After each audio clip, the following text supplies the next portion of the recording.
So let's continue with our new in-ear monitoring system that also belongs into Evolution Wireless. It's the EW300 IEM G3 system. This is the new transmitter. What's new to the transmitter is that, for example, we have a 5-band graphic EQ in the transmitter, which is not that important for professional applications, but as a lot of semi-professional bands are also using Evolution Wireless, they always get their monitoring mix directly from the front of house console. And they do not have a dedicated monitoring mixer that also has equalization. Therefore, we have a 5-band graphic EQ in the transmitter, which helps the normal hardworking musician to adjust his sound himself.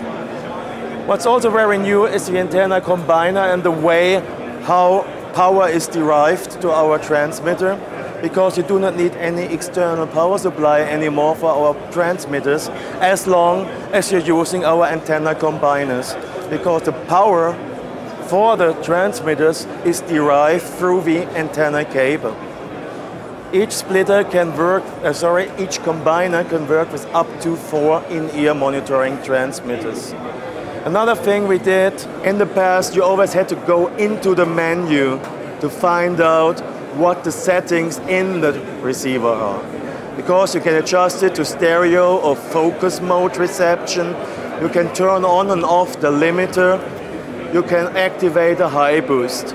And it was always a little bit painful if you had a lot of those receivers and you didn't know what had been adjusted internally. Now we changed the software that you simply have to press on the escape button several times and you will get the information about the group, channel, frequency, if it's in stereo mode and in which position the audio limiter is. It's not only on-off anymore, it's 0, -6, -12, -18 dB, everything, or high boost. Everything should be shown in the display now. You do not have to enter into the menu anymore. So it saves a lot of time.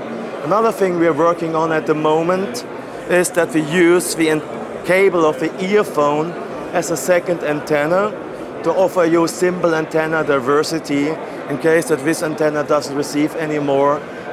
The earphone cable tries to take over as a second antenna.